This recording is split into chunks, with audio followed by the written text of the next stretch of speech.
Deputado federal Beto Albuquerque, Rio Grande do Sul. Felipe. Não tem como dizer bom dia, mas vamos lá, é a tradição. O senhor já está na cidade do Recife.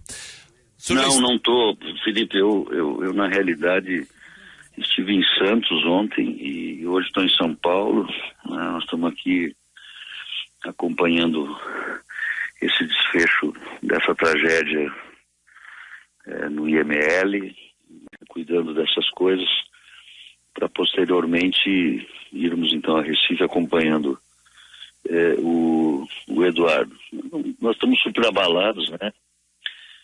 Muito tristes, né? Sim, claro. Que perdemos o chão e temos que cuidar aqui do líder que nos inspirou, que era a nossa porta para o futuro, que era a nossa crença de mudanças no país e que foi de forma violenta, abrupta, tirada do nosso meio.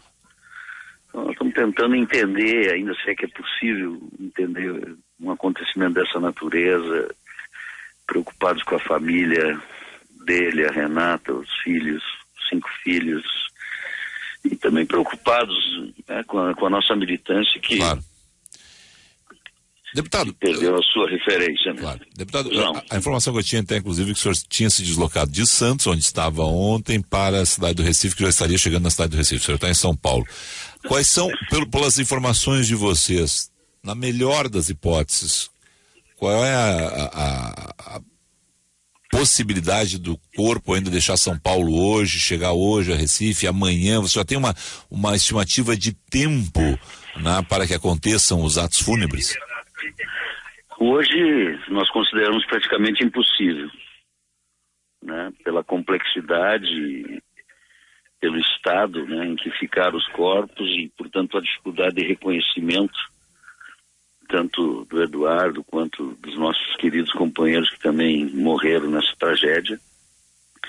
Mas amanhã nós temos uma expectativa boa de talvez chegarmos em Pernambuco, em Recife, e amanhã pela tarde, né? O governo do estado está muito envolvido aqui, o governador Geraldo Alckmin, procurando ajudar a liberação, a identificação, mas para hoje é quase impossível, eu diria. Amanhã acho que temos muita possibilidade e só vamos ter na realidade uma informação mais segura agora, né, com essa visita que vamos fazer ao IML. Estamos indo para lá para ver o andamento, né, dos profissionais técnicos, claro, em relação a isso. Bom, acontecendo do deslocamento amanhã para a cidade do Recife, sepultamento deve acontecer no sábado. Né? E aí tem uma outra situação. É chato falar disso, mas era o candidato à presidência da República e o prazo é de 10 dias.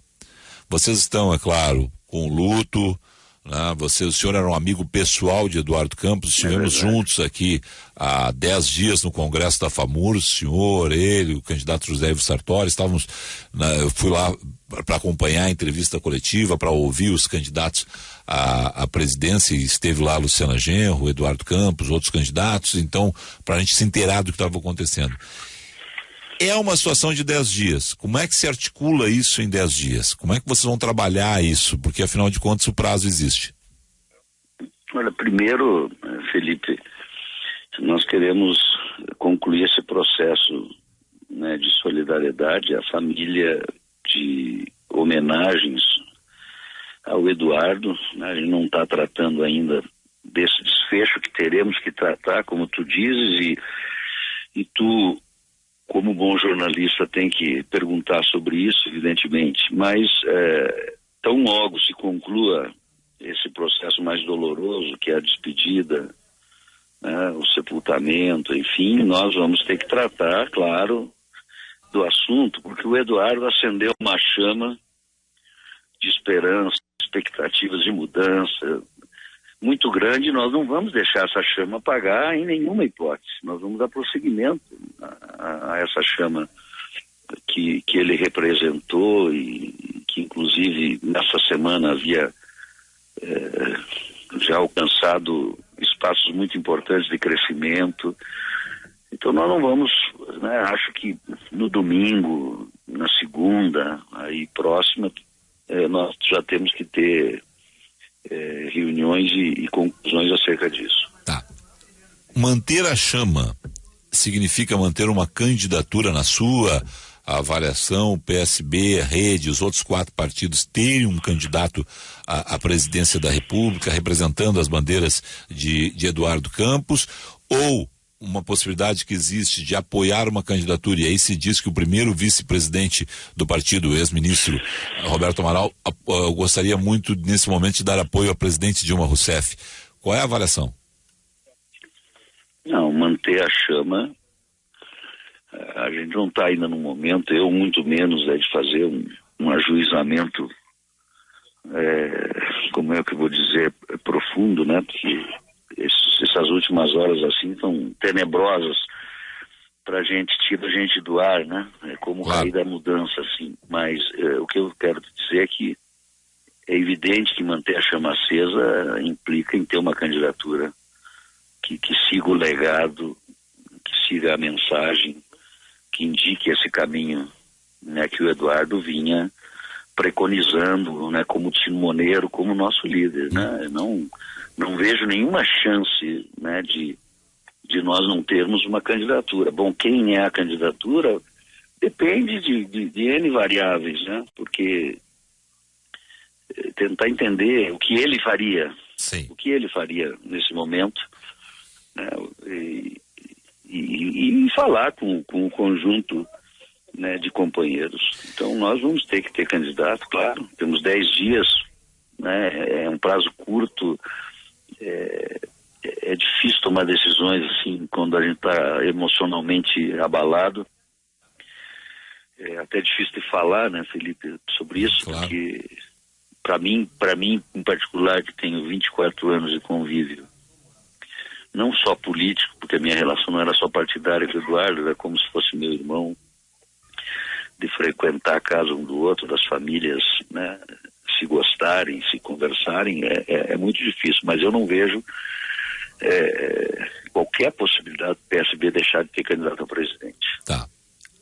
Vocês surpreenderam o Brasil há 10 meses quando conseguiram colocar Marina Silva, a Rede não conseguiu obter o registro da candidatura e Marina Silva se filiou ao PSB. Isso foi uma surpresa para o Brasil, porque foi aquelas 12 horas finais ali que conseguiram convencer, e ela assumiu uma candidatura a vice, com um patrimônio dela de 20 milhões de votos na última eleição.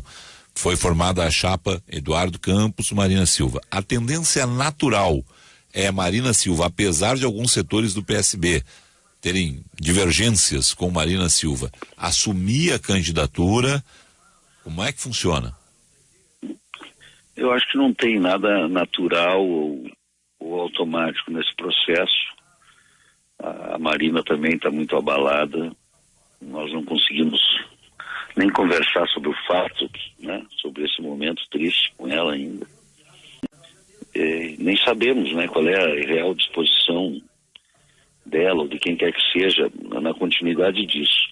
Então, tão logo a gente conclua esse processo de homenagens merecidas, justas, devidas por todos nós, e tenho certeza, né, pelos brasileiros, a quem nós agradecemos, aos gaúchos brasileiros que são solidários com a gente e com a família do Eduardo nesse momento, nós vamos fazer essas consultas para tomar a decisão, né, que dê prosseguimento a esse legado, né, que o Eduardo, né, representou e representa, porque os bons não morrem, né, os bons deixam um legado, né, os bons deixam ensinamentos, né, e eu acho que esse é o caso específico do meu irmão Eduardo Campos. Deputado, a pergunta é complicada, mas vamos lá, deixa eu avançar um pouquinho aqui. A gente sabe, a gente conhece Brasil, uma comoção nacional. Ontem se dizia, inclusive, que parecia que Eduardo Campos era o primeiro nas pesquisas, porque todo mundo ontem começou a abrir nas redes sociais votos e homenagear Eduardo Campos. Foi aquela onda que a gente conhece de emoção, de comoção que toma conta do país. Friamente, dentro da possibilidade de ser frio numa hora dessas, né? A onda de comoção favorece quem assumir, infelizmente, a candidatura em lugar de Eduardo Santos. Claro que ele era o candidato, mas é a pessoa que vai pegar o discurso, é a pessoa que vai levar as bandeiras dele. Isso pode favorecer, o senhor imagina, com o conhecimento que o senhor tem do Brasil? É difícil a gente mensurar isso, né? Porque os sentimentos, a comoção diante de uma tragédia que ceifou a vida, né, de um jovem político, que não era uma promessa, já era um cara conhecido, exitoso, né, com um discurso novo, né, propondo acabar com a polaridade que está aí há 20 anos e fazer ações sob a égide da chamada nova política, que não é mais a política do século passado, né, onde os figurões, os raposões continuam mandando, né. Isso aí despertou, a tragédia desperta a comoção. Agora, daí a você transformar isso em alguma coisa que possa ter ou guardar relação com a política seria muito precipitado você falar disso, né? Porque os sentimentos, a gente não pode brincar com os sentimentos das pessoas, né? Nem envolvê-los. A gente tem dificuldade aqui até de responder as coisas, porque é um abalo geral na nossa tropa, né? Nós estamos com nossa tropa toda abalada. Então não tenho como te responder isso sinceramente. Tá certo. Bom, o senhor está indo para o IML nesse momento, né? Isso. E lá vai acompanhar também esses trabalhos todos. A gente segue em contato com o senhor e com outros dirigentes do PSB. Felipe. Obrigado aí e nossa solidariedade a todos vocês. Obrigado pelo carinho aí e obrigado pela solidariedade que o povo gaúcho tem com o Eduardo e sua família. Muito obrigado. O PSB do Rio Grande do Sul, a executiva está indo toda direto para Recife, né? A minha esposa já está com a Renata desde ontem à noite, lá em Pernambuco, e a nossa bancada já foi também, o Mickey Breyer, e aí vamos nos encontrar todos, se Deus queira que seja amanhã. Bom, obrigado, deputado federal Beto Albuquerque. Um abraço.